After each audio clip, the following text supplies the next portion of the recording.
Hey everyone, my name is Streamman, and in this video I'm going to give you a guide on how to make fireworks in Minecraft, because, they added fireworks just today. The song by Katy Perry, let's put it on! Oh wait, they didn't add it, what am I talking about?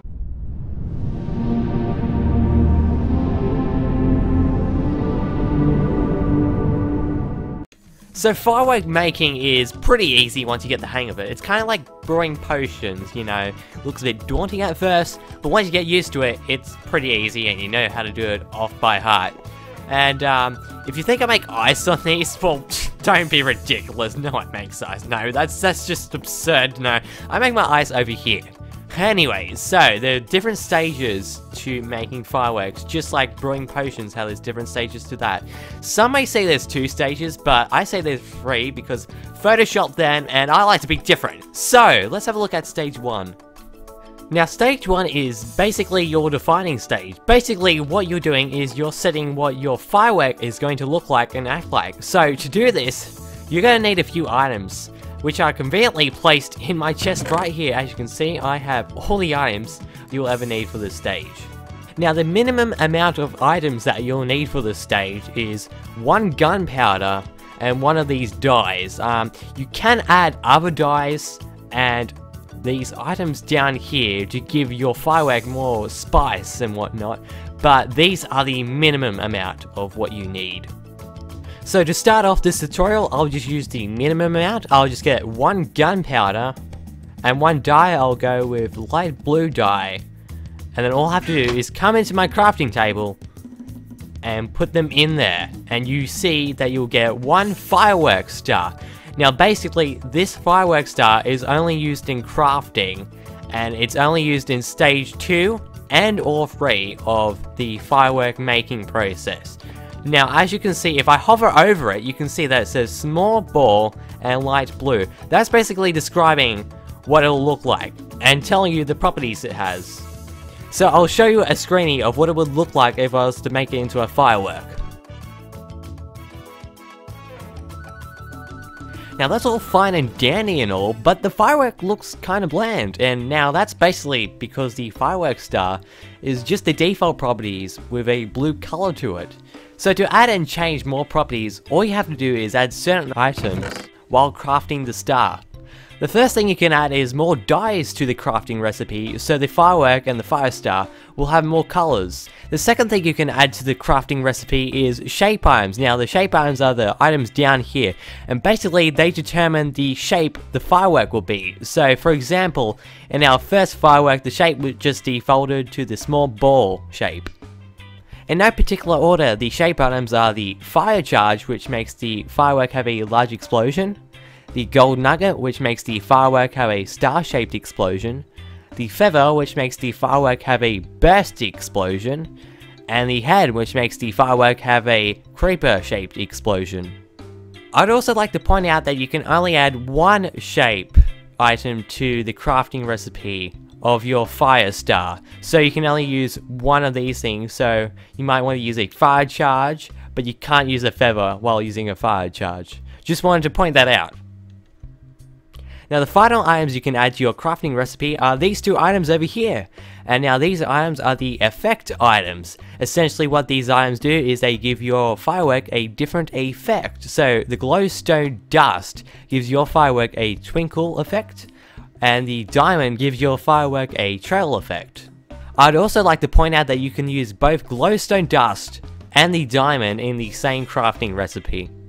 Now to sum up the first stage, I'm just going to put 1 item from each category except for the dyes, which I'm going to put more in to demonstrate what we have just learnt. So just go to my crafting table over here, and I'm just going to put them all in the crafting table just to show that it works. So I put all these in, and as you can see, we've got a firework star, which is a large ball because we have the fire charge here. It's red cyan, which is the dyes here, and it's also got the twinkle effect from the glowstone dust. Now it's time to move on to stage 2 of the firework making process. Now this stage is completely optional, so there should be an annotation in the top right hand corner of the screen saying skip if you want to skip this stage. But basically this stage is basically asking if you want to add a fading effect to your fireworks star. So I'll put up an example of a fading effect on the screen right now. So basically the fading effect is the fading of a firework from one color to another color. So to do this, all you have to do is get your pre-made firework star, because you need a pre-made firework star to do this, which is what we did in stage 1. So for example, I've got this one here. It's a lime magenta firework star, and all you have to do is just grab one or more dies. I'll grab one for this one, and I'm going to put it in a crafting table. And now, as you can see, it says it's going to fade from lime magenta to orange. Now you can also add multiple dyes to this, so if I just get light blue and lime and get one of these here and put it in my crafting table, you can see that it's going to fade to light blue and lime. Now, one thing I want to point out is that, hang on, I'll just get a dye. If you get a dye, and if your firework star has already got a fading effect on it, and you want to put another dye on it, it's going to reset the fading effect. So you see that it's going to fade from light blue, it's going to fade from cyan to light blue and lime, but it's going to reset because we've got the rose red dye here. It's going to reset and just fade to red. So just be wary of that. So the final stage, or stage 3, is basically the rocket making stage. So in this one, all you're doing is you're getting your fireworks stars, and you're basically making it so you can actually shoot them. So to do this, what you need is you need your fireworks star, or multiple fireworks stars. I'll get into that a little bit later. And you also need some gunpowder, and you also need some paper. So I'll just grab the gunpowder and the paper and go into my crafting table. Now what you want to do is you want to get your fireworks star, put it in your crafting table, put one gunpowder in there, and you can also put your paper in there, and that makes the firework rocket. So as you can see, it says flight duration 1. So you can actually change how long it stays in the air before it explodes. So to do this, all you have to do is add more gunpowder to the crafting recipe. So I've got 2 gunpowder in here, and it's changed the flight duration to 2. And it goes all the way up to 3. So if I put 3 gunpowder in here, we can see that the flight duration has gone up to 3, and that's the highest it can go. Now, there's another thing you can do.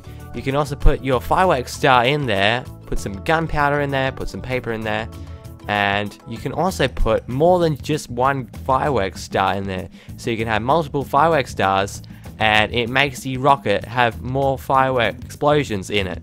So I'll just take that, and basically you're done crafting your fireworks. So you can now right click on the ground, shoot them up, or you could put them in a dispenser or whatnot, and have your fireworks go exploding. Now there's one thing I forgot to address in this video, and that is the fact that you can actually make a rocket without any fireworks star in it at all. I have no idea why you would want to do this, but apparently you can. So all you have to do is just put paper and gunpowder in a crafting table, and you get a firework rocket, and be disappointed you wasted all your material for a rocket just to launch up in the air and do absolutely nothing. Now normally this would be where I'd end off a video if I was saying, but I don't know how to do outros, so